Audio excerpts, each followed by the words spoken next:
चुनावी रणनीतिकार प्रशांत किशोर एक बार फिर बिहार की ओर ताक रहे हैं। बिहार की राजनीतिक जमीन को अपने लिए उपजाऊ समझते हुए प्रशांत किशोर ने अपने नए अभियान का ऐलान किया है और कहा है कि समय आ गया है कि अपने असली मालिकों के बीच जाने का, यानी लोगों के बीच, और इसकी शुरुआत बिहार से होगी। ऐसे में पीके यानी प्रशांत किशोर की इस नई चाल को लेकर सवाल उठते हैं कि आखिर उन्होंने इसके लिए बिहार को ही क्यों चुना। इसके 4 कारण जो हमें समझ में आते हैं वो आपको बताते हैं। पहला, बिहारी हैं, बिहार पर पकड़ है। बिहार में पैदा होना अलग बात है और बिहार के लोगों के बीच रहकर काम करना और राजनीति को समझना अलग बात। साल 2014 लोकसभा चुनाव के लिए नरेंद्र मोदी और बीजेपी का चुनावी कैंपेन संभालने वाले प्रशांत किशोर ने जब बीजेपी से अपना नाता तोड़ा तो वो बिहार की ओर आ गए। साल 2015 के विधानसभा चुनाव के लिए नीतीश कुमार की तीर से बीजेपी पर निशाना साधने लगे। प्रशांत किशोर की टीम ने साल 2015 में बिहार में नीतीश कुमार के साथ काम किया।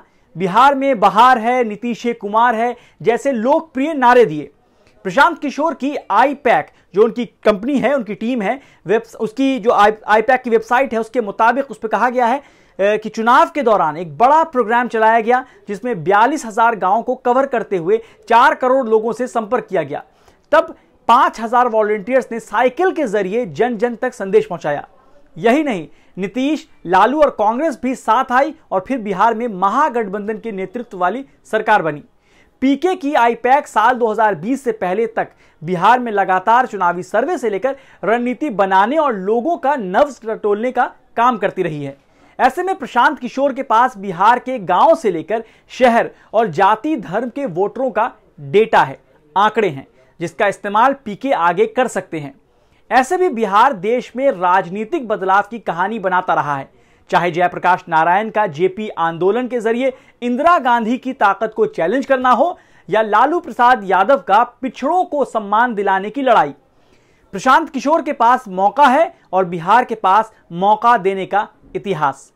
प्रशांत किशोर बिहार के भोजपुरी भाषी इलाके रोहतास में पैदा हुए और स्कूली पढ़ाई बक्सर में हुई। ऐसे में अपनी जन्मभूमि और उसे लेकर समझ प्रशांत को इसकी ओर खींचती है। चलिए अब आपको जो दूसरा कारण है प्रशांत किशोर के बिहार की तरफ जाने की वो बताते हैं। बिहार अभी खुला मैदान है।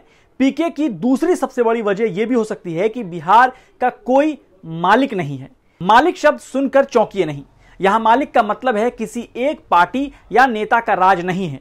बिहार में लालू प्रसाद यादव को भले ही बड़ा नेता कहा जाता है लेकिन उनकी पार्टी सत्ता में नहीं है। लालू यादव के बेटे तेजस्वी यादव ने बिहार विधानसभा चुनाव में बेहतर परफॉर्मेंस दी थी, लेकिन अभी उन्हें सत्ता की कुर्सी तक पहुंचने के लिए काफी संघर्ष और लंबा सफर तय करना है। वहीं दूसरी ओर भारतीय जनता पार्टी के पास सबसे ज्यादा विधायक जरूर हो गए हैं, लेकिन वो अभी अकेले सरकार नहीं बना सकती है। ना ही बीजेपी के पास बिहार में लालू या नीतीश कुमार की तरह कोई बड़ा चेहरा है।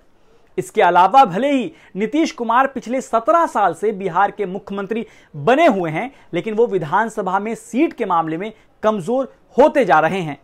नीतीश कुमार की जेडीयू फिलहाल तीसरे नंबर की पार्टी है बिहार में विधानसभा में। अगर प्रशांत नीतीश के साथ हाथ मिलाते हैं तो उनकी राजनीतिक राह जो है वो आसान हो सकती है, और अकेले खेलते हैं तो भी उनके लिए मौका है। तीसरी वजह बिहार में महत्वाकांक्षी युवा हैं।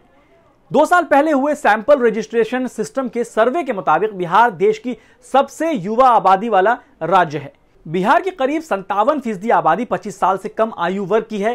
प्रशांत किशोर जब जेडीयू के राष्ट्रीय उपाध्यक्ष थे तब उन्होंने युवाओं को राजनीति में लाने को लेकर एक कैंपेन चलाया था। प्रशांत किशोर अलग अलग युवाओं के ग्रुप से संवाद करते, उनकी बात सुनते और उन्हें राजनीति में आने के लिए जो है उसके गुर सिखाते थे।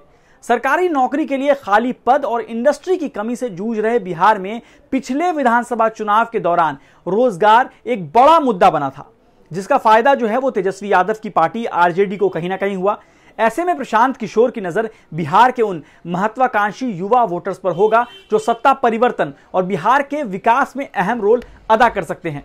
वैसे भी कहीं बदलाव लाना हो तो युवा अहम साबित होते हैं। चौथा और जो कह सकते हैं कि आखिरी वजह जो हमें समझ में आती है प्रशांत किशोर के बिहार जाने की, वो ये है कि ज्यादा सीट। राजनीति और सीट दोनों को देखें तो देश की संसद में बिहार की काफी अहमियत है। बिहार में लोकसभा की 40 सीटें हैं। सीट के मामले में उत्तर प्रदेश और महाराष्ट्र के बाद तीसरे नंबर पर लोकसभा में बिहार है। वहीं राज्यसभा की भी 16 सीट हैं, जो कि उत्तर प्रदेश, तमिलनाडु और महाराष्ट्र के बाद चौथे नंबर पर आता है।